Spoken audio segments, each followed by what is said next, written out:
Let's go ahead and call this meeting to order. It's Tuesday, November 24th. We will begin, although it's not on the agenda, if there's no objection, I would ask that we begin by standing, if you're willing and able, for the Pledge of Allegiance. I pledge allegiance to the flag of the United States of America and to the republic for which it stands, one nation, under God, indivisible, with liberty and justice for all.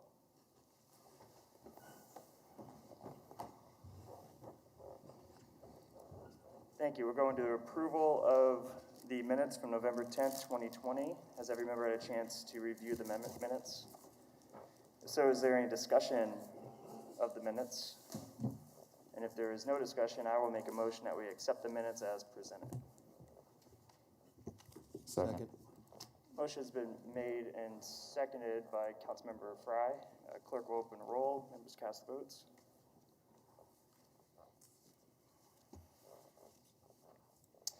And we do have a council member who is joining us online. Vice Mayor Claycomb, if you wanted to voice your vote for the record, that would be the time. Aye. Let the record show that Vice Mayor Claycomb voted aye, which means the motion passes unanimously. Madam Clerk. Consent agenda items 1 through 25. Has every member had a chance to review the consent agenda items? Is there discussion on the consent agenda items? If there is no discussion, then I will make a motion to accept the consent agenda as presented. Is there a second? Second. Motion has been made and seconded by Councilmember Fry.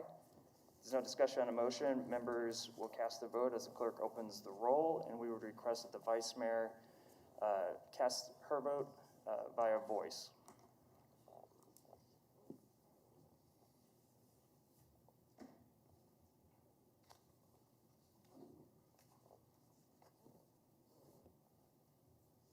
Vice Mayor, looks like you're muted. Would you like to, if you could unmute so that your vote would be recorded?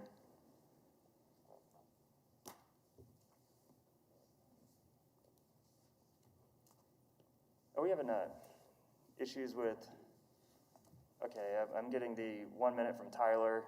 Looks like the Vice Mayor is speaking because the box is lighting up. However, we can't hear it, so I think Tyler is working on it. So please bear with us.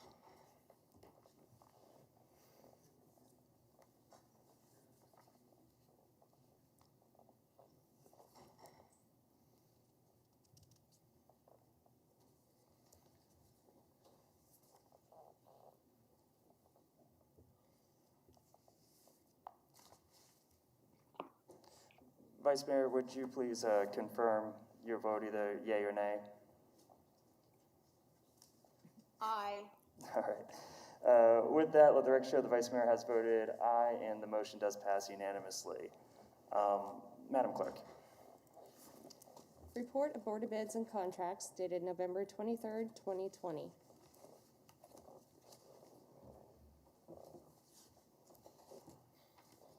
Welcome and good morning. Good morning, Mr. Mayor, City Council, Hannah Lang, Department of Finance, here to present the November 23rd Board of Bid recommendations. First engineering bid we have is Waterline to serve Northgate 3rd and 4th editions. Recommendation is Apex Excavating for groups 1, 2, 3, and 4 for a bid total of $635,306.96. Equus Wellfield Spur Line Replacement, McCullough Excavation for $106,315. Stormwater Sewer number 746 repairs at various locations, utility maintenance for Group 1 base bid and Group 3 add alternate 2 for a bid total of $114,578. Paving 26th Street to serve Sandcrest Edition Phase 4, Kansas Paving for $206,126.90. Snowplow blades, nuts, and bolts. Recommendation is DMC Wear Parts for Group 1 for $1,918. Reject all bids for Group 2. Group 3 is Volk Manufacturing Company for $9,312. Group 4 is wear parts and equipment for $16,988. Group 5 is North American Supply for $24,300. Polymer for use in wastewater solids dewatering facility. Recommendation is Polydyne for $1.16 per pound. Four-wheel drive rubber tire tractor loader and backhoe. Recommendation is Foley Equipment for the base bid with options 1, 4, 6, and 7 for an aggregate total of $127,268. This is the purchasing procurement website, as well as our current open request for proposals. That is the staff recommended board of bids. With that, I'll stand for any questions. Are there questions for staff? If there's no questions for staff, then we'll bring discussion back to the bench. Is there discussion on the item? If there is no discussion, then I will make the motion to accept staff's recommended action to receive and file the report, approve the contracts, and authorize the necessary signatures. Does Councilmember Fry second? I second. Motion has been made and seconded by Councilmember Fry. Clerk will open a roll. Members cast their vote. And for the Vice Mayor, if we are having audio problems, she texted me and stated that she would be voting in the chat. So,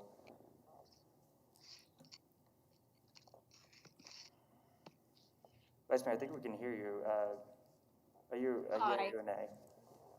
Very good. So it looks like the motion does pass unanimously. Madam Clerk. Council member appointments and comments. Moving into the appointments and comments, is there any member who would like to be recognized for appointments or comments? Councilmember Tuttle. Thank you. This is just a quick comment. Yesterday was National Public Health Thank You Day. On the Monday before Thanksgiving annually, public health professionals across the nation take a moment to pause and thank each other for the great work that they do. And even though it was yesterday, I just wanted to give a shout out to all the public health professionals in our community, especially during COVID. I've heard the words public health more in the last 9 months than I probably have in the last 20 years that I've been in the field. So thank you to everyone who is working tirelessly in the public health profession to keep our community safe. Councilmember Johnson. Thank you, Mayor. I just want to highlight Thanksgiving this week, say happy Thanksgiving to everyone, and encourage folks to not gather. I know it's tough, and it's a difficult decision, but with the numbers being what they are and the risk of the possible spread of COVID, this is a good year to innovate and have some virtual Thanksgiving celebrations or plate exchanges, again, protected and not gather in good numbers. So just wanted to encourage us all to be mindful this year. Other comments?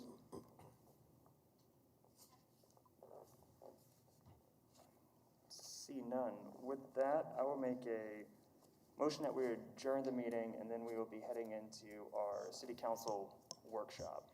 Excuse me, Mayor, if we could keep the meeting open rather the than adjourn, workshop? so we can then have an executive session at the end of the workshop. Excellent. So Recess the meeting. is what? Recess the meeting. Yes, recess until, so I will recess the meeting until the conclusion of our workshop, and I don't think I need a motion for that. So we'll recess until conclusion of the workshop. We are now entering into the workshop. And the chair recognizes the manager. I'm sure is running the show. Mr. Mayor, thank you. We have for you today a pretty comprehensive discussion of the implementation plan for the Places for People plan that was adopted by the council, I believe, in 2019 after a multi-year effort led by representatives of the private sector along with the nonprofit sector to talk about redevelopment of our core area. I'm going to turn it over to Scott Wadle, who is the planning director and has been involved in discussions of implementation. Welcome. Thank you for the introduction, and good morning, everybody. Glad to be here, and thank you for the opportunity. So as the manager said, this is an item to brief you and update you on the Places for People implementation. What we're looking for here, the purpose is really to collect your feedback. So as you have questions, please let me know. I see this really an opportunity for dialogue. The ideas and the proposals that you're going to see are still fluid, can still be changed, but we want to get your initial reactions from you today, see if we're headed on the right course or if we need to make some adjustments. We also want to provide you with an update, so provide you just a little bit more in-depth information about it, and then also talk about next steps after today. In terms of the agenda for this discussion, I'll be presenting some information on the background. I'll try not to spend too much time on that, but I think it's very helpful to understand how we arrived at where we're at today. We'll talk about the zoning piece, the land bank piece. We'll talk about the incentives and the nodes. And then, like I said, next steps, where do we go after today? Before I really dive into it, I'd like to acknowledge that as the manager had indicated, there's been a lot of folks who have been involved in this process for many years. Specifically on these tasks, though, there have been a group of stakeholders who have been very helpful from the private sector, from the community. In addition, there have been a number of staff from multiple departments that have worked very diligently on this, so I'd like to recognize their efforts as well. We have a number of stakeholders on the line with us today. There are three, Wes Gallion, Ann Fox, and Byron Adrian. And we think that staff provide an important perspective, but that community members, where the rubber really meets the road, can provide a different perspective, a unique perspective that can be really helpful. So I'd like to turn it over to them briefly to comment just a little bit about the implementation that's proposed and how that impacts their efforts out in the community. So Wes, if you're able, I'll turn it over to you first.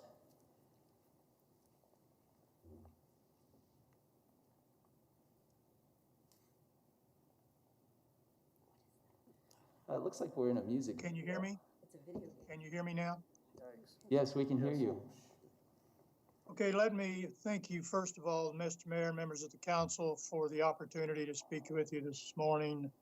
I want to share a little bit of history with you, just very briefly, and then it'll lead to the main comments I want to make. As most of you recall, in late 2015 and early 16, the city and county respectively adopted a new comp plan called the Community Investments Plan.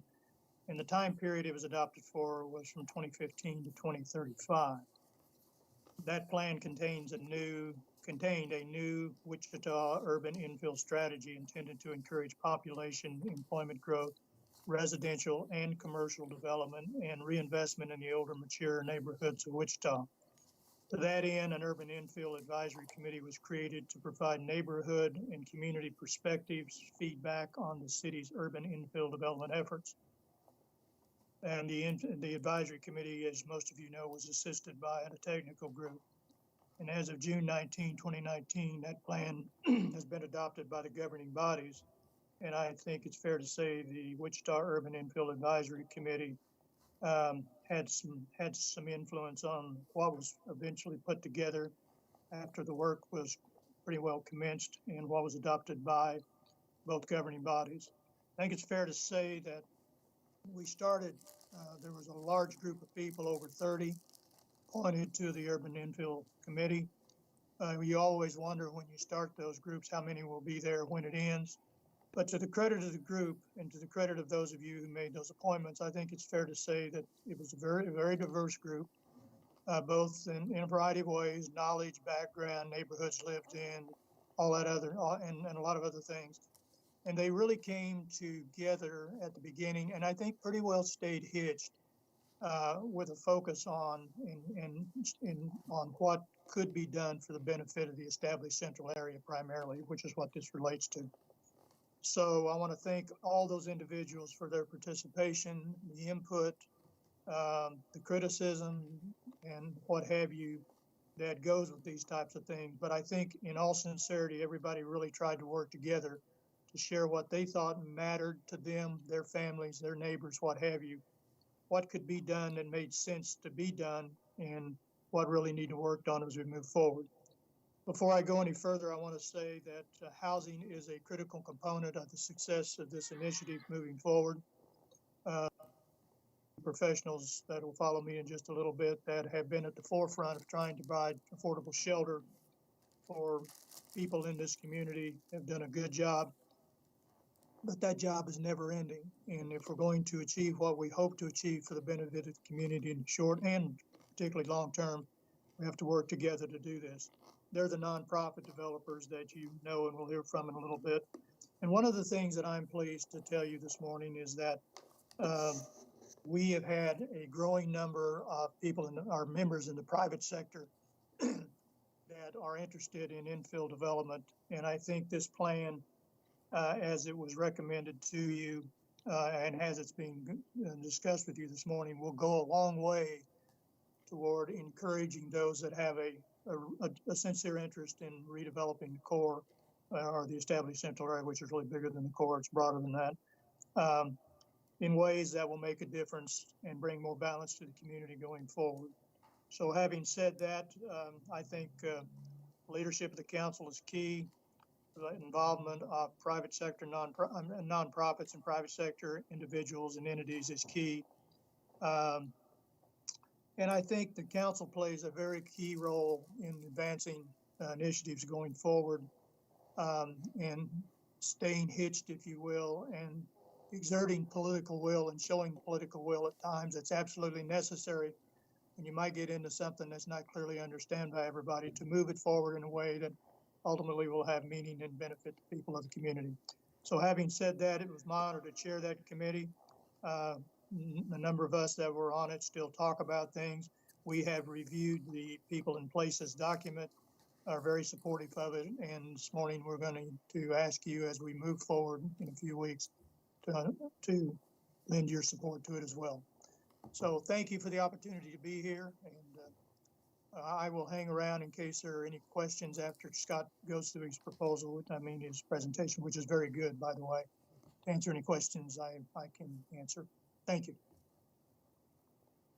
Well, thank you very much, Wes, for sharing those words. I'd like to go ahead and turn it over to Ann Fox for her comments.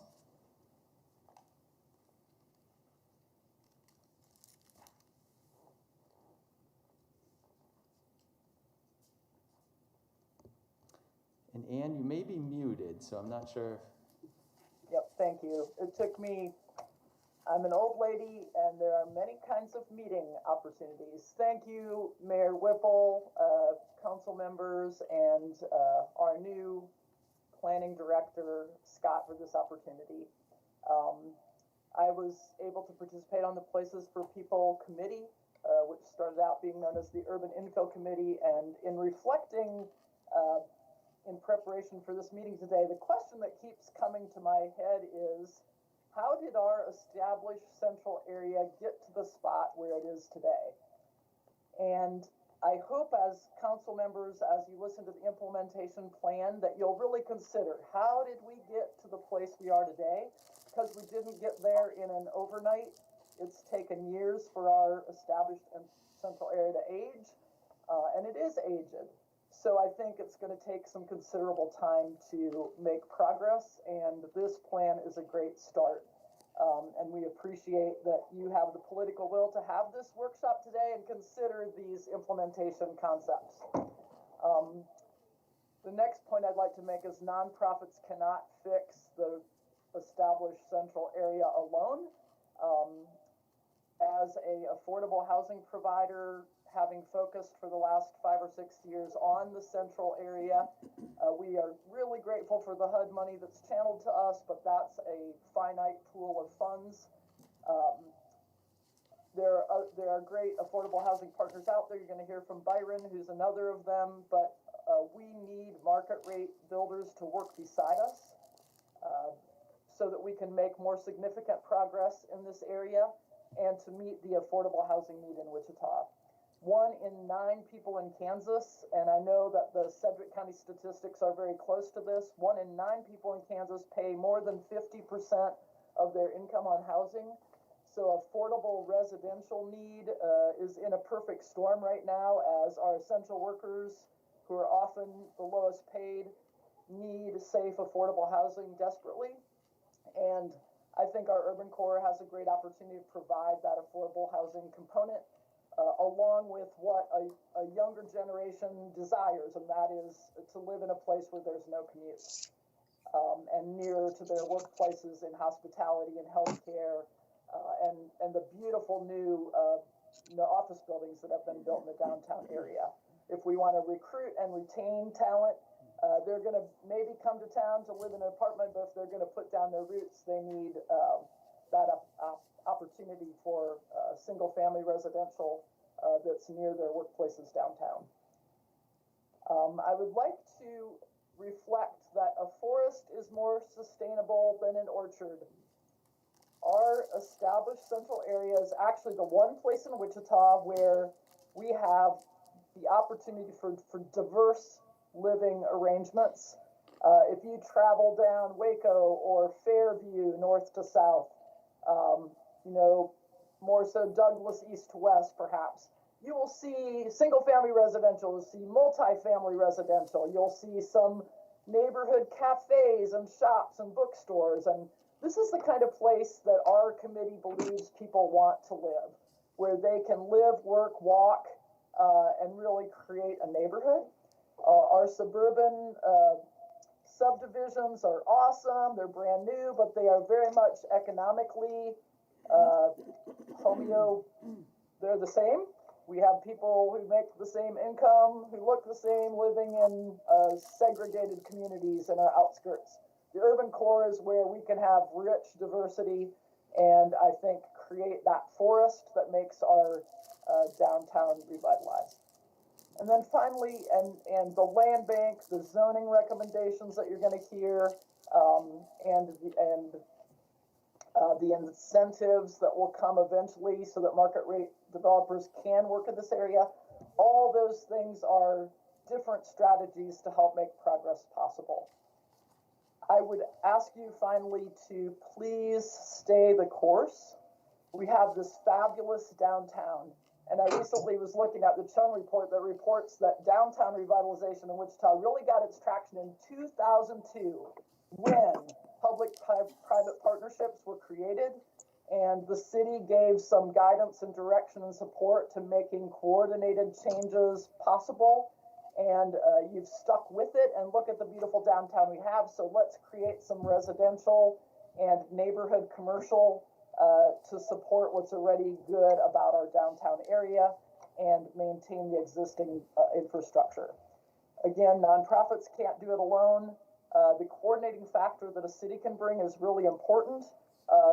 Like for parcels of land in the established central area that are abandoned or non-marketable, when they're just subject to haphazard redevelopment, we're never going to make progress.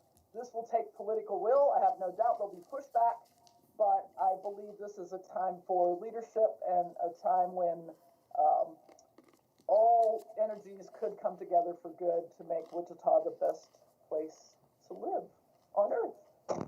Amen. Well, thank you very much, Ann. And now, Byron, I'll turn it over to you.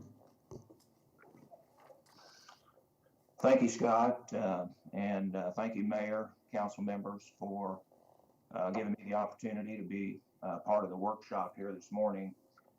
I'll keep my comments brief this morning, but I did want to echo a lot of what Wes and Ann have already said.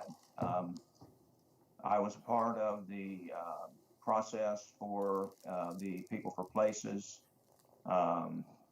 work that was done, and so Midnight Housing is very supportive of the recommendations that you'll hear here in the People for Places presentation. And I would echo Ann's sentiments in where affordable housing is here, not only in Wichita, but across the country.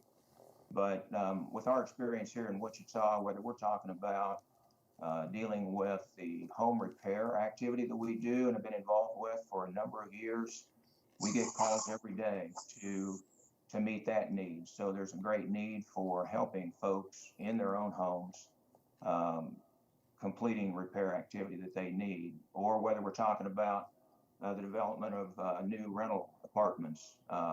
We do not see that need going away. If anything, it's just getting greater. And then the work that we do with the city, with the neighborhood homes program, and addressing first-time home buyers, and creating additional home opportunities and working on taking out properties that are abandoned, that need just does not look to be going away. You know, one thing I'd like to focus on a little bit is the land bank. In particular, we do believe a land bank would be positive for affordable housing development. A land bank can help clear up title issues that may exist. This has been a challenge for us in the past on some lots. An owner may have died and then the property is titled in children's name, and sometimes that can be a real challenge to work with them when they're not local to get those issues cleared up. So I think a land bank could help with that and clear some of those barriers that are there, and also the possibility to abate back taxes, other costs that are associated with some lots is another opportunity. So I think a land bank can really speed up the process for selecting and developing lots. So I want to reiterate that, Midnight Housing, we've been involved in efforts in affordable housing for over 40 years, and we see these recommendations as very positive. And we support these efforts to enhance development of affordable housing activity in Wichita. Thank you. Wonderful. Thank you so much, all three, for providing your insights and the context into this process and what's being proposed today. So with that, unless there are any questions for them, I'll go ahead and provide some more background and more in-depth information about it, and we can always come back if there are questions. So in terms of background, all of this, the zoning, the land bank, the incentives and nodes, we're talking about those today because there were recommendations that come out of the Places for People plan, and that originated with the Community Investments Plan. As was indicated earlier, the Community Investments Plan was adopted in 2016. It's a joint plan between the city and county, and it was really an infrastructure focus as part of that plan. Not only the types of infrastructure, but the locations, also the financing. In that plan was the recommendation for an urban infill strategy, and also the concept of the established central area that you've heard a little bit about. I just want to emphasize that there was robust public engagement as part of the Community Investments Plan. I'll provide more details if that would be helpful, but it also identified community trends, and these community trends really set the backdrop for what we're talking about today. So it identified the trend of fiscal constraint, that the federal government likely is not going to step in with a lot of funding to change the dynamics of what we're seeing today in terms of maintenance responsibilities and infrastructure costs. That households are gradually over time reducing in size. It's no longer, when we think about a family or a household, sometimes there's 2 parents, 2 kids, and a dog. Well, it's getting more diverse, and household sizes are reducing, which changes needs for housing stock and what they look like, how they're configured. It's also becoming more diverse. We're becoming more diverse as a population. We're also trending to be a little bit older. And that preferences are emerging for more transportation options. We're seeing that locally, we're seeing that nationally, and also that there's increasing national and international competition for talent. I'm sure these are all things that you've heard about before, but this is the backdrop for what we're talking about today. The plan recommended an urban infill strategy. Much of what has been talked about so far by our speakers, talking about reversing patterns of abandonment and decline in some areas, reducing growth pressures on the fringe, providing for efficient use of land, using existing infrastructure, and also improving quality of life. Here's the map that shows the ECA. The ECA is that area in the dashed line. It's a little difficult to see in that map. Here's a little bit better. It extends from Rock Road roughly to Ridge Road, from 29th Street to 31st Street. So these are the areas that were developed in Wichita around 1960 and before. So out of that plan was a recommendation for the Places for People plan, sets a vision of strong neighborhoods, vibrant centers, strong economy, and that would be accomplished through infill, walkable design, multimodal transportation, and diversity in housing options. It also looked at the ECA and identified areas of opportunity, areas of stability, and different nodes. And that nodes would be areas that are hubs of activity or significant crossroads.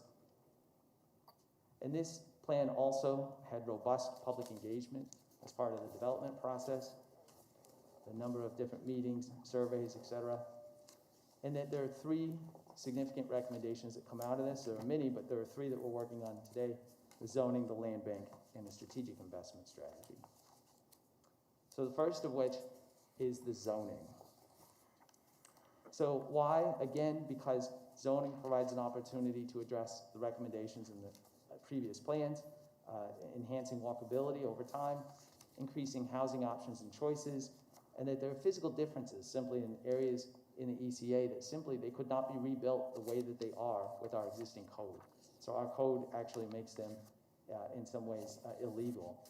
And that there is efficient use of infrastructure and community resources by redeveloping in existing areas. So the zoning draft would address accessory apartments, duplex developments, compact lots, and townhomes, all of which we have more in-depth information. And that in general, how that would be accomplished is we're focusing on the established central area, and that this is an option that we're providing in addition to the current process. So it does not change what we currently do, it just provides an additional option. And that there would be design standards that are required in order to utilize this option. And what it does is it takes the approval process from, instead of being 75 days for our existing process, to be somewhere in the neighborhood of 2 to 3 weeks, which is fairly significant. So this is the current process. You're well familiar with it. An application comes in, there's a public notice, it goes to the Planning Commission and District Advisory Boards, and then to the City Council. This is what's being proposed in many of the cases, is that an application is received, there's a public notice. If are there any issues with it? If there are, then it would go to conditional use. If there are not, then we would review whether or not it meets the design standards. If it meets the design standards, then it would be approved by staff. So it would not be reviewed by the Planning Commission or by City Council unless there were any issues that were found with it. In terms of public notification, what's being proposed is that a sign would be placed on the site, and then a protest period would occur if more than 75% of the abutting properties, now we're moving out streets and alleyways, 75% of the abutting properties protested, or owners protested, then it would go to a conditional use. I'm sorry, Scott. Yes, sir. It would require 75% before it could go forward. No, 75, I'm sorry, I've got that backwards. Let me explain that. So it would proceed through the process for the administrative approval unless 75% or more than 75% of the abutting property owners submitted petitions against it. Okay. Scott, can you go back a slide for me? Sure. I'm sorry. Okay, so when it says issues, I'm not sure, can you just maybe elaborate a little bit, like issues to the end, like what does that look like? So it won't go to Sure. DAB, it won't go to Planning Commission, it won't go to City Council? That's correct. Okay. So what we would do is we would review the application. Well, first off, we would receive the application. There would be a public notice period. So there'd be a sign put out on the property. And then if there are not any issues, like the protest if we don't receive more than 75% of the abutting properties, protests from those property owners, then it would proceed to where we would review the standards and make sure it complies with the design standards, which we'll talk about in a little bit. So the only issue that would cause a kink in the system is if there was a protest? Yeah, protest and design, essentially, is what it Okay. boils down to. Thank you Yep. for clarifying. Yeah, no, great questions. So the first one is accessory apartments. These are sometimes referred to as accessory dwelling units. You may be familiar with these as granny flats. The illustration shows the upper one is in the backyard, sometimes referred to as a granny flat. These are separate dwelling units. They utilize the same utilities, share the utilities with the main structure, and generally we see them in a configuration as a granny flat or above a garage. Here's some photos. We've got some photos that show that. And there are a number of different benefits. Again, these are all getting back into what the plan recommendations are for reinvestment in the area, walkable neighborhoods. Here's some examples of accessory apartments. So there's a standalone one, and then there are two above the garage. In terms of the administrative approval, in order to achieve that, we would want to see similar architectural style and materials as the main structure and also compatible with the neighborhood. We'd also want to see that, make sure that the maximum square footage of the ADU is up to 75% of the main home. It can be smaller than that, but the max would be up to 75% of the main home. So essentially, we don't want these units to overshadow the main house. And there are other more specific design requirements, and we're outlining those so that people who are looking to do this, they will have better certainty about whether or not they can meet those, right? So that we've got stuff about roofing, we've got siding, we've got other elements. Wichita is not alone at looking at accessory dwelling units, accessory apartments. There are a number of different communities doing this all across the country. There are different approaches for this. One that I would point out is Kirkland, Washington, where the community is coming up with designs, and they're posting those on their website, and if you use those designs, then you're pretty much approved. The approval process is very quick. Ours provides a little bit more flexibility than that, but again, it is a relatively fast process. But it's balancing speed along with certainty about the quality and the design that you're going to get. That's the balance that we're trying to strike here. So the duplex units, again, these are two units that are connected. They can be one above the other one, or they can be side by side. They have separate utilities. There's a couple of illustrations. Again, the benefits are that it helps us to implement the plans. Here's a number of different examples. There's one on the corner where they've got entrances on either street. There's a couple of them that are side by side. There's one with a basement unit. So the proposed update would allow for a minimum of 2,500 square feet per duplex unit. And what that would allow for a duplex to fit on a 5,000 square foot property. And that's significant because that is our minimum size for SF5, which is our lowest intensity residential in the city. And design standards would apply in order for this to be approved administratively. Some of the design features that would require is that the garage doors extend no more than 5 feet from the front door. So that is, and these design standards, I should emphasize, are based on a visual preference survey that was done as part of the Places for People plan.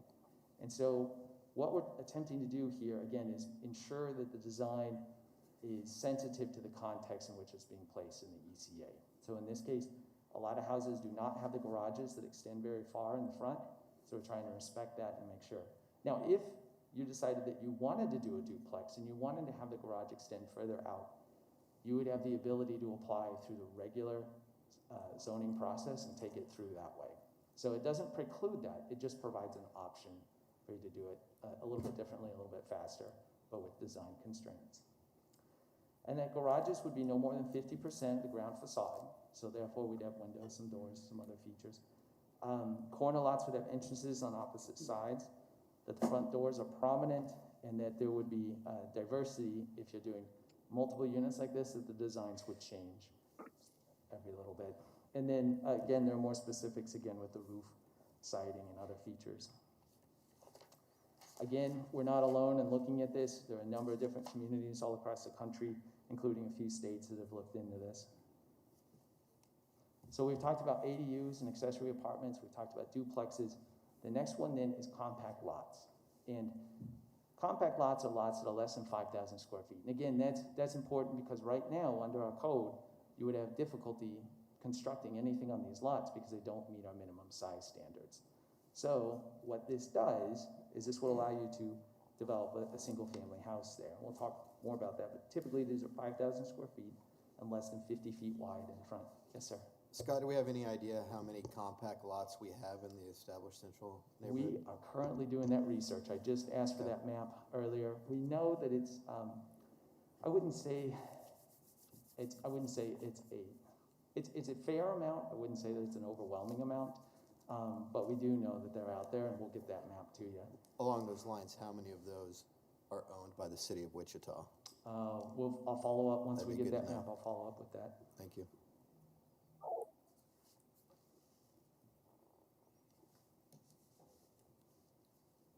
Yeah, the map that we currently have, and I was just chatting with folks, staff about this today, is we've got one that shows lots that are less than 50 feet wide. And as you can imagine, a lot of the older parts, Midtown, South Central, Delano, those areas really light up with those.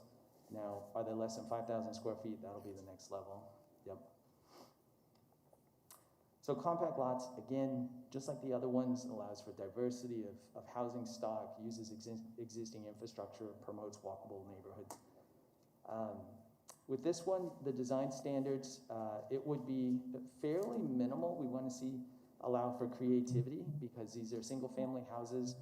We think that there can be a lot of different design variety with these. But currently what we're proposing is that it'd be a minimum lot size of 3,000 square feet, so reduced from 5,000 to 3,000, that the garage doors would be equal or recessed from the front door so that they don't stick out again, so that way when you look down a block, you don't see the garage sticking out. And there are other communities, again, that are looking at this, and in fact, the picture on the lower right here is a housing model. It's my understanding that's from Oklahoma City. That's a development that's taken place there. And there's another community in our metro region here in Wichita that's looking at doing a similar design. I should say a developer in a community nearby that's looking at doing that. So we've talked about 3 different types of dwellings. The fourth one then is a townhouse. And it's townhouse / multi-unit because these can be configured in different ways. You can go vertical, you can go sideways with these. And here's an example of one that's here in Wichita and others from around the country. So again, lots of benefits with these, very similar to the other ones. What we're proposing here is that they would be allowed administratively in the zoning classification down to TF3. So our current 2-family TF3 zoning, not in SF5, but in 2-family TF3. And of course, above that, they are already allowed. So just what we're doing is we're allowing it a little bit more areas. The maximum density, in order to be respectful, again, of the context in which these things would likely occur, is 4 units per standard parcel. So and we'll figure that out to DUs per acre, but just for common talking and just for the presentation, I wanted to make sure you understood that we're proposing a maximum of 4 units per regular sized parcel in the ECA. And that the maximum height would comply with what's already in our zoning code for these zoning districts, which is 35 feet. So it wouldn't overshadow an adjacent house is the intent. And that there would be design requirements, again, with this. And typical ones that you've seen already with the duplexes, which refer to the garage, how far it extends, front doors are prominent, and some other more specific features. Scott, you said the existing height of 35 feet is allowed in the TF3, but not in the SF5. For that one, I'm going to defer to our expert. That's He is correct? shaking his head. That's correct. So in an SF5, we don't allow 35 feet, but these could be adjacent to SF5, so they would tower over existing. We do allow 35 feet in SF5. We do? Okay. Okay. Thank you. Just want to be clear And, on that. yeah, no, excellent question. And I can also provide photos of some areas where we've got some similar developments already next to single-family houses and how the scale compares. And as we talk about this, I think sometimes it might be helpful to think about some of the older neighborhoods because for a long time, our zoning code prior to, I think, 1945 allowed for duplexes in older neighborhoods and single-family zoning. And so if you look back at some of the older neighborhoods, you'll see some of this diversity of housing stock in those neighborhoods. Again, there are a number of different communities all across the country that are looking at this right now in zoning and how they address these. So that's a whole lot of information in a very short amount of time. And this is the first time that you're getting it presented, and I apologize for getting the PowerPoint to you all so late. But this is really, I think, this is an important milestone in the conversation. And if you have questions now about that section, I'll take them. Or as things come up, later on, you can certainly reach out to me and we can get those to you. Further questions up till now? Yeah, I don't know if this is a question. I just have concerns about the zoning section. I just feel like we're skirting transparency. I appreciate removing red tape and speeding up the process, but a lot of the issues I hear about, I tend to hear about at DAB. When we look at, we make these rules, not everybody follows them, so the display signs are not always posted correctly. I've brought that to staff's attention on a few occasions. Many in the community have brought that to my attention, that those development application signs aren't always posted correctly. We have an issue, which I believe is state law, but we only notify residents within 200 feet of a potential zoning application. So folks who are farther away don't know about it. When you take a neighborhood like Lambsdale, where properties are 150 feet by themselves, that's one homeowner, potentially two in either direction. So if we aren't really getting the word out, then people may not know. And again, if an application fits correctly, it basically gets approved. I think about right now the title loan place in District 1 where it wasn't a rezone, but if that would have met all the criteria to be rezoned commercial, there was no way to put a protective overlay on that because it just would get approved. And then the community again has this predatory type business. So by removing the transparency, we don't have an opportunity to truly get input or stop things like that. Or we even take the northeast corner of 21st and Oliver, that application for that 4-story apartment complex probably would have went through fine because of the area. The property next to it, to the north, was zoned with the ability for them to build 7 stories, although they didn't. So that would have went through, and then this building just would have popped up, and the community may not have truly had an opportunity to have input on that. So I have concerns about that piece. So what I'm hearing, just to make sure that I've got it written down right, is concerns and questions about can the process for public notification, public engagement be more robust on these? Is that right?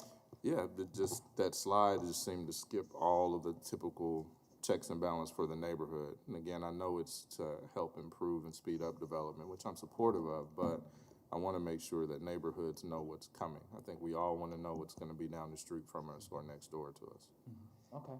This is probably an issue that the council should talk more about because this was a core principle of the Places for People plan, and that is that there be significant public engagement on the front end on the implementation plan, but to get past, but to develop a set of regulations that provide consistency and predictability for builders and developers, right? And if we get to a point where we're doing the one-offs over and over again, it does give people the ability, I think, to slow down or to stop redevelopment opportunities. And that's why it's so important to get the development criteria established on the front end, because then the neighborhood knows as well as the developers what they can expect and what will be prohibited. Again, if there's a 75% or more protest, then you go back through your normal process anyway. But anyway, that's, I think, the policy tension, so to speak, and you probably all need to get comfortable with that before we go further. Yeah, definitely that, and I would want to make sure the notification, so the development application sign, that we make sure that's truly enforced and people know. Because there was one time, I forget the actual property, where the sign was not on a wooden post up 3 feet. It was next to a bush where you may not see it driving by. So then there wasn't an opportunity to really get 75% protest. And if developers aren't following those policies, that's detrimental to the neighborhood. And again, I don't know if it's municipal ordinance or working with the state, but that 200-foot limit, I think, is a detriment in some spaces within the core when you have those bigger properties. And if we could expand that to 1,000 feet or more, where we can actually have people notified about what's going on in their area, that would be perfect for Lambsdale. Because again, 200 feet, some of those properties are 150 by themselves. And just to follow up, Councilmember Johnson, Scott did a fantastic job at my district advisory board doing kind of a zoning 101, and we had the exact same conversations that, the sign either wasn't put out or it blew away, and then they had concerns about the 200 feet, and it was my understanding from that conversation several months ago, but the state law is 200 feet, but we could be more robust. Is that correct? That's correct. Yeah, so maybe that could be something. We wouldn't have to change the state law. We could just do more than what the state's doing. Is there a categorical difference between, you know, what we're talking about here, single family, 1 through 4, multifamily versus commercial. I mean, if somebody wants to set up a title loan, are they gonna have the exact same process? Okay, that's what I wanna clarify, because I understand what you're saying, the neighborhood wants to know what they're gonna have, and I just wanna make sure I'm clear that we're not changing the commercial zoning to be able to follow this route as well. Is that kind of your concerns, council member? Yeah, I have to see every zoning class, but, you know, we just did a rezone, of a house in College Hill that's gonna become like a sleepover place. And it was a house, so I have to go back and look and see if that was SF5 or if that changed to neighborhood retail. But I would wanna make sure that whatever we're doing, again, those neighbors know what's happening in that actual lot. And if they don't have that opportunity, then a house becomes a sleepover place, and they start wondering about traffic going back and forth into that space. Is that an Airbnb or something, or is that what? No, it was a home that sold. I think we just Is did. it the one on Hillside? Yeah. Near the Spangles, Mhm. so Hillside and Central area. So to follow up on the questions by Councilmember Johnson, looking at the current zoning process versus the new proposed process, it does seem to cut out the planning commission, the district advisory board, and which both feed into the city council, which makes me wonder when it comes to issues, if there was actual issues, how would those issues be handled? And just further with that, it says that issues in the next boxes doesn't comply with standards. Are the issues that are brought up by the neighborhood only, I guess, in this new proposed planning, only, I guess, recognized if the issues are about complying with the standards, or would other more qualitative issues also? Sure. The issues that are referenced there is if there is that protest that's submitted by abutting residents that say this really, this isn't appropriate. If we receive them that pass that 75% threshold, then we envision that going to a conditional use, or again, if they don't meet the design standards, then we kick it over to a conditional use. And at that point, then it is heard by the planning commission. And then from there, come to the city council, correct, JR? Okay. So when it comes to the public notice, is the public notice just a sign in the yard? At this point, yes, that's what we're proposing. And you had a slide of that sign, is that correct? Yep. Yeah, there is a slide that shows a sign.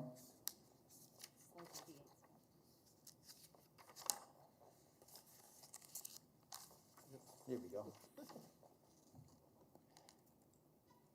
So, and this, like I said, stemming off of the questions by Councilmember Johnson about transparency and ensuring that we get communities on board.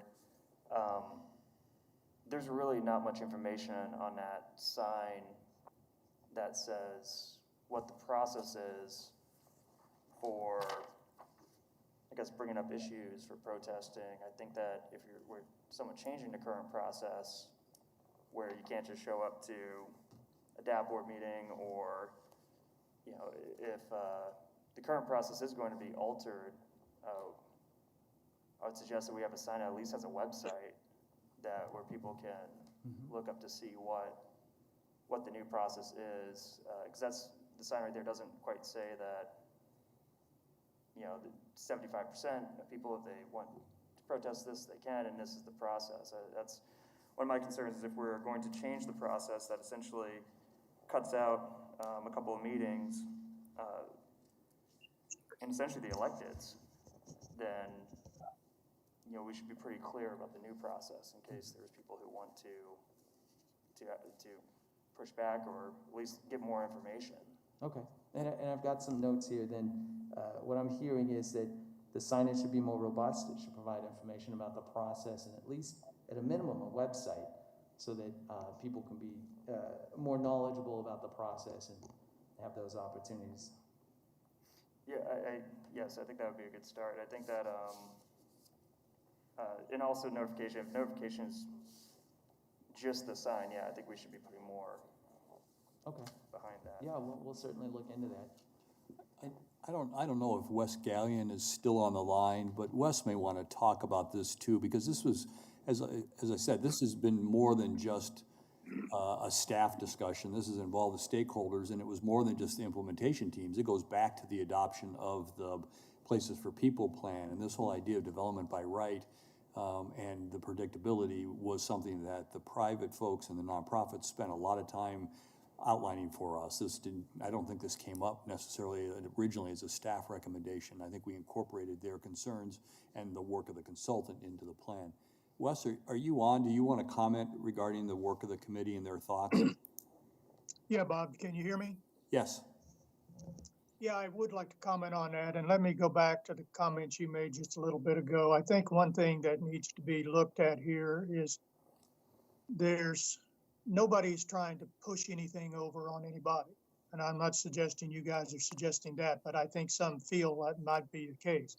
What we're looking at here is a process that is utilized consistently to make sure that everyone involved knows what is being done before an approval is granted. Now, the underlying zoning code does not change. The idea of the fast track deal or the idea of removing some of the red tape had to do with say I'm a builder and I find an old house in a neighborhood and it's pretty well shot. I want to go back and build another house there. So I approach the city with my design and my plans and my designs. And what we're looking for here is not an absolute design that's dictated. What we're looking for are design features that provide a high degree of compatibility with what's already there.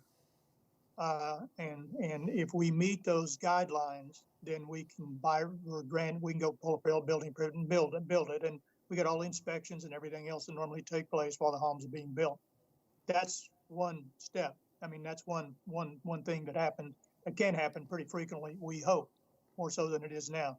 The other thing is I think there is a balance being struck here between design standards that project what someone feels ought to be acceptable versus a design standard with some flexibility so that say this is what the neighborhood looks like. This is what we want to see. We're not telling you have to do this or that material, this color, anything else, but you put together a plan that's compatible to the neighborhood. The biggest challenge, the biggest comment we oftentimes hear from neighborhoods about certain buildings, they all look the same and we don't like them. It stands out in the neighborhood. It doesn't fit, so we don't want to approve that sort of thing. Well, I think a lot can be done to mitigate those complaints if you do good design. And we're committed to that along with others. But I think the ability to move forward faster when you have an opportunity and get something done will have a more positive impact on the neighborhoods because they'll see change taking place, compatible change taking place. And once that happens, we build a synergy that contributes to more of that occurring. I think that's important. Like Scott indicated, there is a public hearing that gets advertised, and you know how the notice is given and whatever else can be something that's discussed. It's always been, I think, the thinking of legislators and others, not all of them, but some. The people who live the closer are going to have the most concern, so they're the more likely to protest. It's protest petition too far away. You get people coming in that don't have a dog in the fight, and they just want someplace to go so they can complain about something. So we're trying to strike a balance here that will actually work and facilitate movement faster than would be the case otherwise in getting some substantive things done in the established central area. Keep in mind, this is a policy that you all would approve and make sure it is adhered to going forward. If we run into problems, to change the policy. And I think a question had come up Yeah. about whether or not. Is there a public hearing? Well, there is with the existing zoning process, but for the proposed administrative approval process, there would not be. But instead, as Wes had referenced, there would be the sign in place and the opportunity for abutting property owners to submit petitions that would be counted towards to see if it exceeds that 75%. So that was my question too, is one of the stakeholders mentioned public hearing. In the proposed change of the process, the only way to, I guess, engage the public is if the public now opts in by calling that number and learning about I guess, the protest. Also, one of my concerns with that is, it seems like a protest is a way to somewhat influence this process. What do people do if they just want more information about it? Oh, certainly, they can always reach out to us. And then from your comments earlier about the sign, and from Councilmember Johnson's comments, perhaps there's an opportunity for us to make these signs a little bit more robust so that people have the knowledge of what's being proposed, whether it's an illustration or some kind of description about what's being undertaken. And maybe that would be helpful. But going back to your comments earlier about the process and the way that people can be involved, one of the things is folks have indicated, and I think this is what's going to take consensus and discussion is, where's the balance, right? The balance about what's expected and the design standards to help ensure that you achieve the expected results, versus kind of like you've got speed, and then you've also got the public engagement process. And one of the ways that we can also do that too is at the outset, and that's why I'm really interested about going to the DABs and the neighborhood associations with this concept, with this proposal, is how do we ensure that the design standards meet the needs of the communities in the neighborhood, so that then they have the opportunity to provide that input at the beginning, so that then as people come in and they see these lots and they say, well, I'd like to have a house there, or I'd like to do a duplex or something like that, they'll know what the neighborhood is expecting, what the community is expecting in that area. They'll be able to design for it, they'll be able to account for it before they even get launched into the process. And so we're helping to make things more predictable for everyone involved. Scott, I had one more thing. I Yes, sir. appreciate Wes's comments, and I agree that processes should be consistent. I think that helps out and keeps people informed. But to Bob's earlier comment, I would want to make sure that there's something we could do deed-wise, maybe with these properties to help out. So again, Lambsdale, the big issue we heard, and I don't know if you were director at that point, were the group homes there. So people who've purchased these homes that families typically live in, and because of, I think, either state or federal law, there really wasn't much we could do to stop them from becoming senior group homes that have clogged neighborhoods with cars, employees, parked there. I hear about it all the time. They just met with Representative Helgerson and Senator Faust-Cadeau about that to see if there's something to do. So if there are properties that we have in a land bank, is there something we could do deed-wise that would stop it from becoming a group home and guarantee for 20 or 25 years that this is only a family home where people reside there just as a family, those cars that go to that house, and that it could not become a potential group home. That's one of the other issues that we continue to see. Okay, and I've got that written down. I'm sorry, it'll take me a little bit to do some research on that to go back with an answer about whether that's possible, but I'll look into it and get back to you. Thank you. And I guess my final observation here is when the manager refers to stakeholders, and I look at the stakeholder introductions, we do have members of the nonprofit and the developers, but also I just want to make sure that there is a clear path for neighborhoods who are also stakeholders, particularly coming from South Wichita. My first house is on a half-acre lot, so are all the houses in my neighborhood. The character of our neighborhood would change quite a bit if people started adding apartments in the back and renting those out, and what is a one-family area now becomes multiple family. They would want some input, and I want to make sure that we have a path for them to have that input. It's particularly as the process changes, where some of the paths for that input aren't going to, I guess, be as available as they were under the old plan, if we move forward with this one. Okay. And as we talk about next steps towards the end of this PowerPoint, I'll mention how we anticipate going out to the public and talking with neighborhood associations and district advisory boards and getting that collective feedback on this proposal. So I'm very much looking forward to those conversations, and I think we'll get a lot of good insights out of those. Thank you. Further questions at this point? Mayor, this is Vice Mayor. Claycomb. May I ask a question, please? Sure. Floor is yours. Thank you. Thank you. Scott, I thought that when we put out development application signs, that letters went out to the neighbors within 200 feet also. Is that incorrect? That is correct. Okay, that's correct. So we would still have, we're not suggesting we take that away, right? It would be the development application sign plus those letters still going out. Well, actually, at this point, we're proposing just the sign. Now, if we receive feedback from you that there's a consensus that the letters need to be sent as well, we can look at adding that back into the process too. But at this point, what's being proposed is the sign. Well, I have found in neighborhoods that those letters make a difference. Some people miss the sign, they get the letter. Some people see the sign, have thrown away the letter. So I would at least like us to consider that, keeping those letters. Maybe someone can convince me otherwise, but those have been beneficial to neighborhoods that I've dealt with. So in the past, and I'm sure those letters talk about where people can show up if they wanted to voice their opinion, to the DABs, to the even to the Planning Commission, which were the two vehicles for public input under the current plan.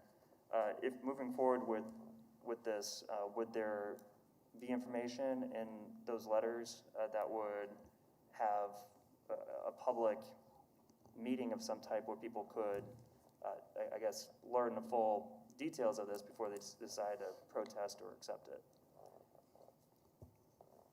And you don't have to answer that now. It's more of a suggestion. We can that? certainly look into it and come back with options for you. I mean, this is why we do the workshop, is to find out where we're headed in the right direction, where maybe some tweaks or adjustments are needed. So this is all very helpful information. So we can certainly look at a letter option.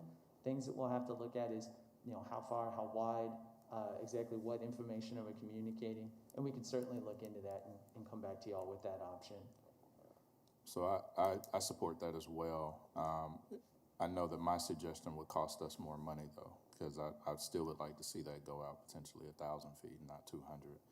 If there is an opportunity to potentially make it a postcard that, still same information, saves us a little money on postage rather than sending out a full letter that details what we get, because we all get those letters, but if it details kind of the change, what it means, and the number to call, if you have an issue, maybe consider that as well.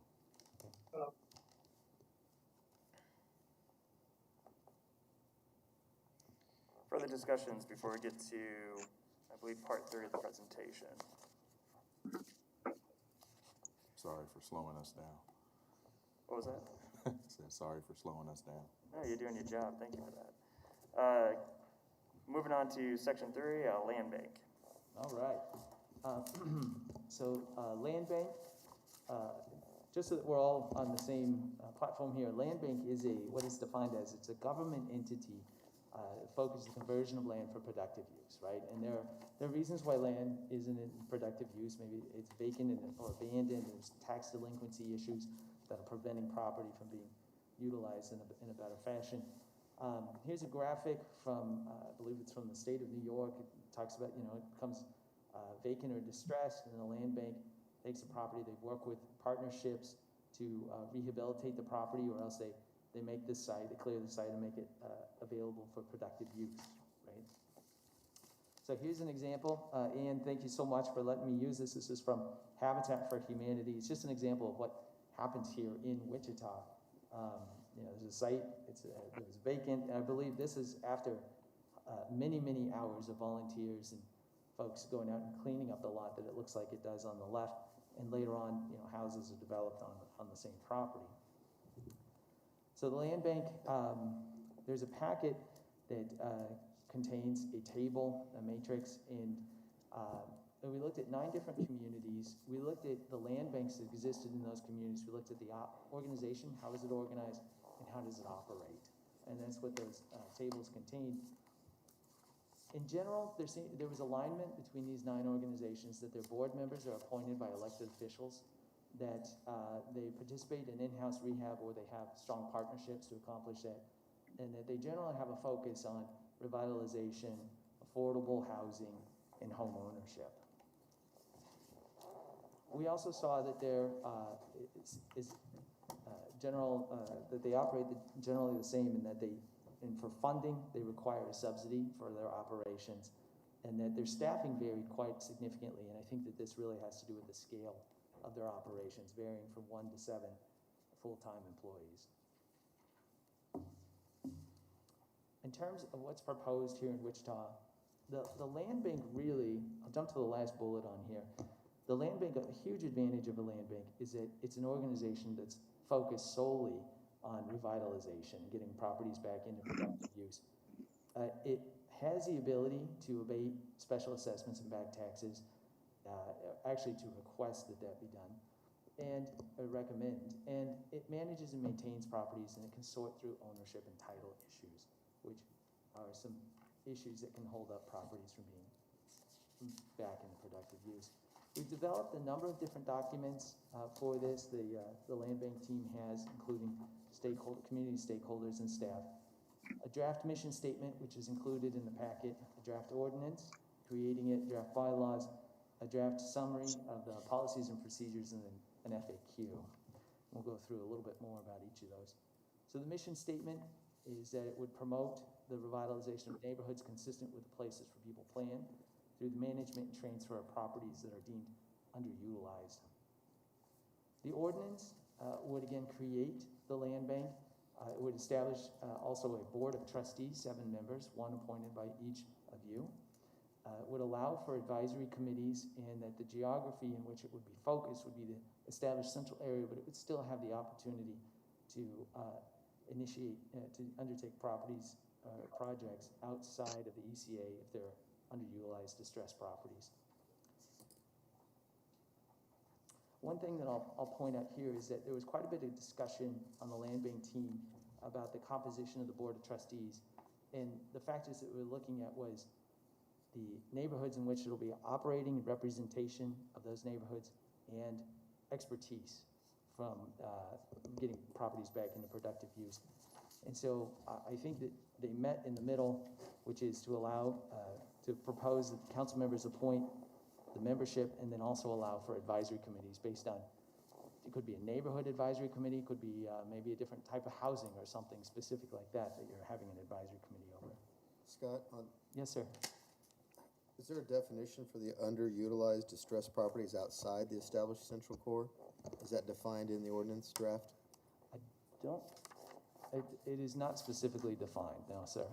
Okay, so it's just open like it is listed here. That is correct. Okay. In terms of the ordinance, continuing on that, any purchase, sale, or transfer of property by the land bank must be approved by the Wichita City Council. So the land bank is still a unit of the city of Wichita, so it cannot do these things on its own. The land bank board is advisory to the city council, much like many of the boards that exist today, and that state law does not provide for the use of eminent domain by the land bank. So there's been a lot of questions and a lot of confusion about, is a land bank a redevelopment authority? And I'm here to tell you it is most certainly not, and it has not provided the powers to use eminent domain by the state.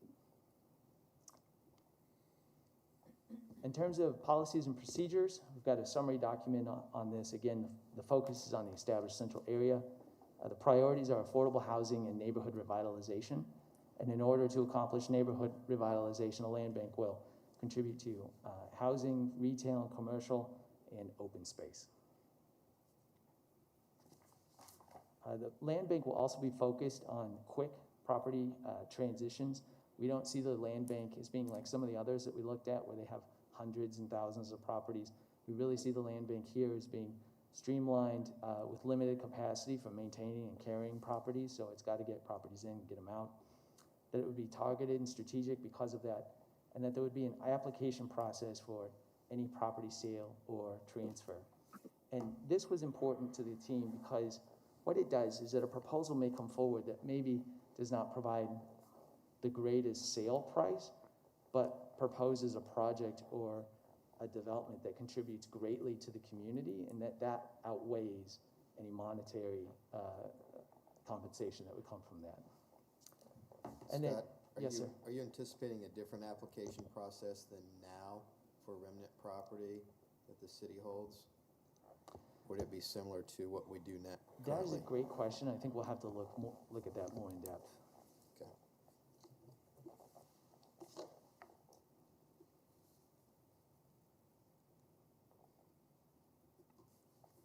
And then again, any purchase, sale, or transfer of property must be approved by the city council.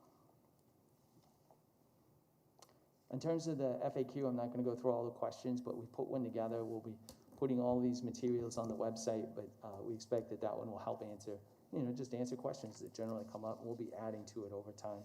These are some of the questions that it addresses. So that is the land bank in brief. I'll pause there and see if there are any questions about that topic. Questions about the land bank? Yes, Scott, I have a few. So I just read this document this morning. So section 31.01.030 kind of outlines the qualifications of who can be appointed. So every council member has an opportunity to make an appointment. But I don't see neighborhood representation. And I have a concern about that. I would love to see Wynn have a permanent place on this board. That way they represent neighborhoods throughout the city. That gives them an opportunity to be at the table and not just in section B where they're in advisory role. They have the power of a vote and being just a part of this board as is. If we're looking to keep the number odd, maybe 2 members from Wynn, but then you still have all the developers that would be a part of this with the expertise that they have. But I think the neighborhood representation is key. And then section 31.01.040, not really hung up on this, but maybe also a thought, if we do agree to have a Wynn member there, this allows, that section highlights who becomes the chair. Maybe we could consider doing that like the state board that I sit on C-Post, the one member who's not law enforcement is actually the chair. So in that case, if Wynn has a seat there, maybe the Wynn member is the chair of that. Just something to consider. Section 31.01.060, section D. My question is it normal language for the council to receive an informal and unaudited annual report? And what is that? Well, for that question, I will defer. Jeff, are you prepared to assist with that one?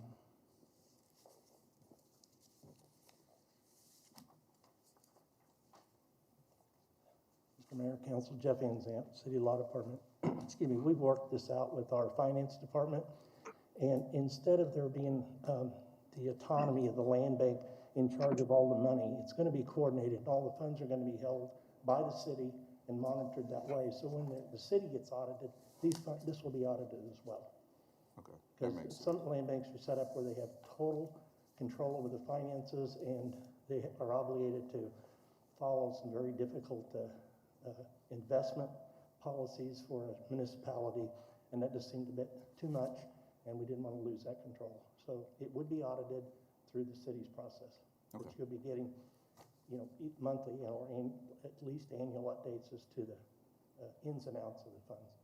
Well, I prefer that process, so I appreciate that. And my final comment on that is I just want to make sure it's not a consent item report and that we always bring that just so the public sees it as a regular item, just so being transparent. My last question is section E of section 31.01.060. Why is there no competitive bidding, and what steps will be implemented to avoid favoritism?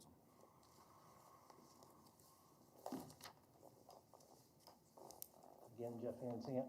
The reason we did that is, one, it's authorized by state statute, but there can be a situation where, we're not intending the land bank to be like a brokerage firm, where we just open it up for the highest bid. And as Scott said earlier, there could be a situation where somebody through their application has agreed to put in affordable housing or something that meets the goals and ambition of the land bank. There are situations where, the land bank expends money for maintenance, cleaning title, those kind of things, that we might have invested some money greater than what we would resell it to the public for. A very quick elementary example is Like a vacant lot may have, excuse me, an ad valorem tax of $300, and it's just sitting there, probably not getting paid on top of it. If the land bank can acquire that lot or obtain it through donation or whatever, and put a structure that would be valued at like $150,000 on that ad valorem tax would go from $300 to approximately $1,500. Again, math is pretty broad here. If the land bank acquired the property, put in $5,000 and then sold it for $500, that seems like initially it's kind of a loss leader. But if you look at the return on the investment for the community as a whole, that difference between $300 and $1,500 ad valorem in a 4.5-year period, we've recovered that. For the city's portion alone, it would be still less than a 10-year ROI. So it's truly an investment. And again, the idea is as opposed to selling to somebody who's going to not build something that we think will help revitalize a particular neighborhood or build it with design standards that we're looking for, the option would be we recommend this, person or entity to buy the property as opposed to somebody that would offer $100 more and not do anything with it that we were the goals of the organization. Okay, thank you for that.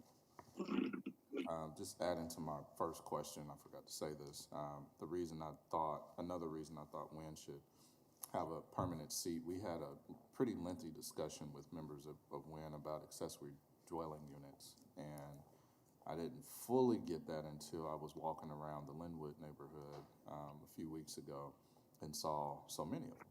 And they wanted to make sure that there was some input. And again, this plan is really good as far as standards go because I saw that. But that was some of the concern that was brought up, and just making sure they have a seat at that table to continue that dialogue about those neighborhood issues. That's all I have, Mayor. Thank you. Further questions?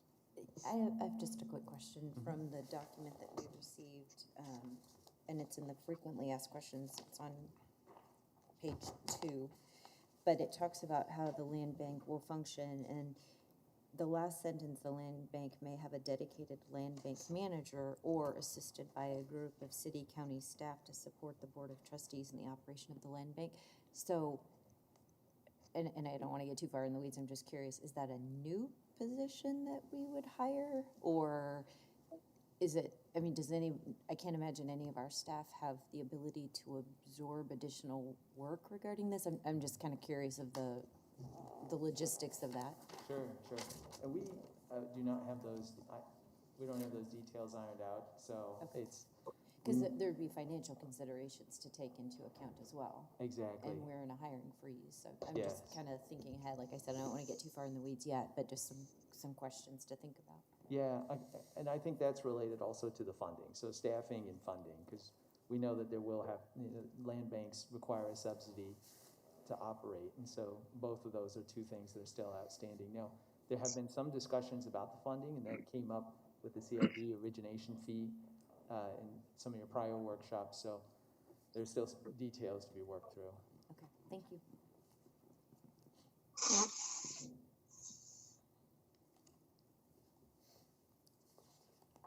Okay, well, we can always come back if questions come up, but I'll go ahead and move on to the incentives and nodes section. So there are two objectives with this section, and that is to identify a priority node. Again, this is from the ECA, from the Places for People map that shows all those yellow nodes. So identify a priority node in the ECA that what we can do is partner with the neighborhood and organizations there to really see if we can get that neighborhood to a tipping point where the market sustains continued reinvestment in that area. And then objective B is to look at, is there additional assistance or incentives that could be applied to the entire ECA to help, again, with reinvestment in those areas. So what we're doing through this process is we're inventorying existing tools, we're learning from stakeholders, then we're working to identify priority locations or location in the ECA, and then we're as well looking at these ECA-wide tools that might be available. As part of our discovery phase, we've talked with a number of stakeholders, and these are some of the items that they brought up as costs and things that can be challenging when put together to redevelop in the ECA. We're still going through this. This is just preliminary work. We've made the list. A couple of things that I would point out though is from some conversations been really interesting. Some of the folks have talked about the neighborhood revitalization, not just the particular property, but the neighborhood overall, and the importance of walking connections, sidewalks, crossings at major streets, parks, park improvements, and the like. So it's been interesting to see which ones have been emphasized. In terms of the identifying a priority location or node, we're working with the company development strategies to help us go through a matrix. As staff, we're really good at telling you how far a neighborhood is to a park or schools and those kind of things. What we're having them help us with is to look over the entire matrix, but also look into the economics of neighborhoods. So they're assisting us with that.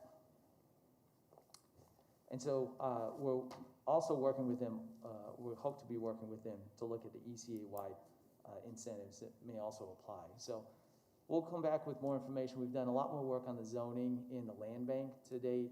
This one we've done some work on. There's still some more to go, obviously, and we'll come back and report that to you. So that moves us into next steps, and I'll pause just to see if there's any questions on that section real quick. Questions? Yeah, I have one on incentives. I hadn't fully thought this out, and I mentioned part of this to Bob at some point this year, but is there a way, this part is different, but is there a way to look at, right now on all the empty lots, like just using District 1, we've got over 200 or so empty lots.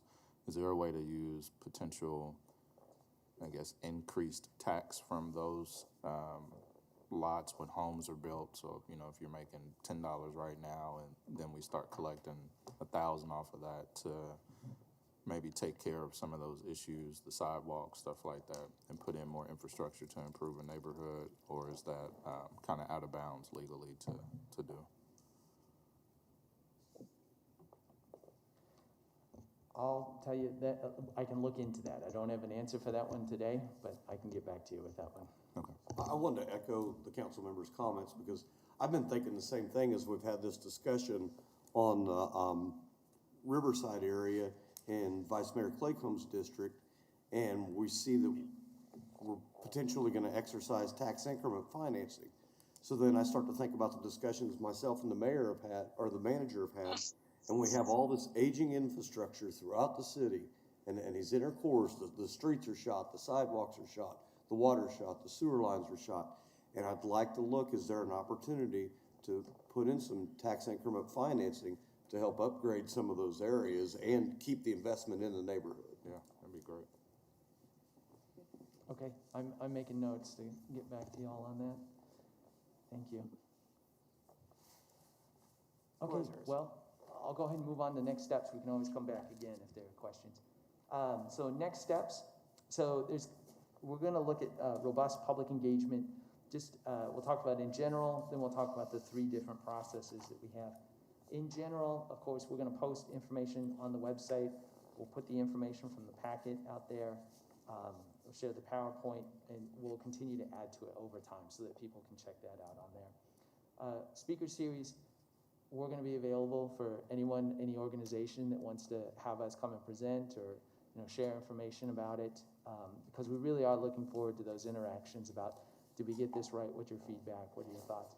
And then, of course, social media. In the age of, just in this age, but especially because of COVID, it's just a really great resource to get the word out. In terms of zoning, we're working pretty heavily. We'll be working heavily with our Advanced Plans Committee from the MAPC. We're also looking forward to having conversations with neighborhood associations. So we'll work to get the word out about that and provide that opportunity to them. Construction development stakeholders. So we're trying to make sure that we get as many stakeholders as possible. District advisory boards, planning commission, ultimately you, the city council, and then also to the county commission because of the joint zoning code. The land bank, looking at, again, community and neighborhood organizations, make sure that we address any questions, make sure that we get their feedback. Construction development stakeholders, the DABs, planning commission, ultimately back to you on the city council. And for the incentives, it's very similar to that, except that there's a step here, specific nodes and neighborhood partners. So once priority locations have been identified, we'd like to reach out to them, have conversations, see what the possibilities are about partnering with them for pilot projects and demonstration projects. And that concludes the presentation. So thank you very much, and I'll stand for any questions. Further questions? I don't have a question now, just a few comments. One, I appreciate all of your hard work, Scott, and the department on this, and all the work that went into getting here. I went to a few of those public meetings, and it's great feedback and engagement. I am generally supportive of this. I know I can be a stickler sometime. I just want to truly make sure, though, Places for People, I think, can have a great benefit to, especially the core. I just want to make sure we're inclusive of the people and that neighborhoods have real representation, and that as we're going forward, folks still know what's coming. And it's not a negative thing. To me, it's a positive, because if we know we're getting more houses in the neighborhood, more families, that's a big deal. That's a good thing.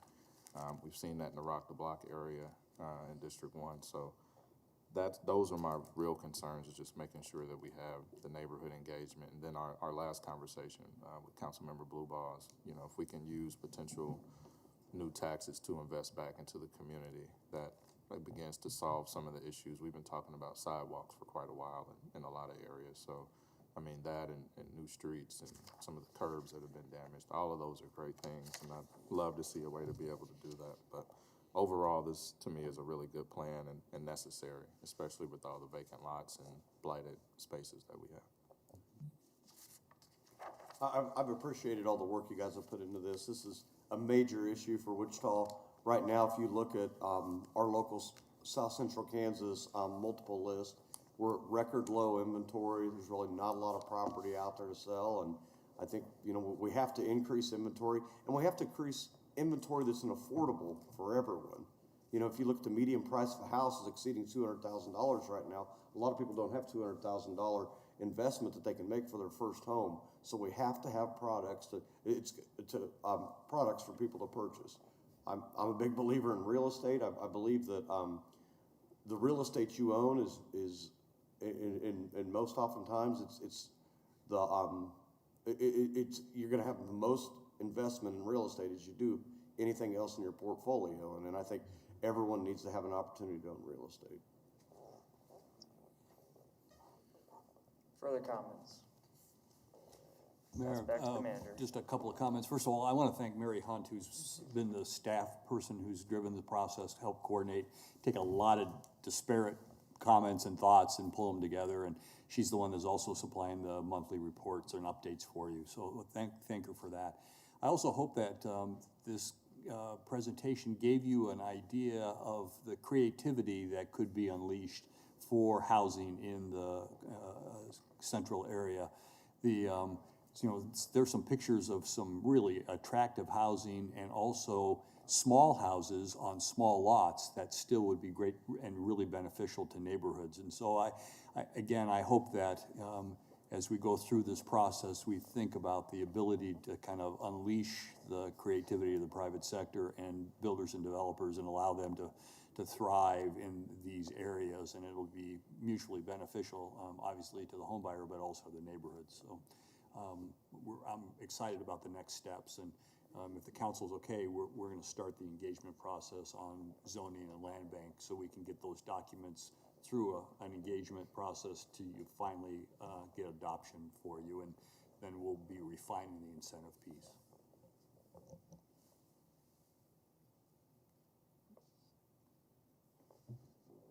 I guess at the risk of extending this meeting, on the engagement, can or will we be doing a potential social media town hall? Because that always gave some really good engagement with the budget, so something like that.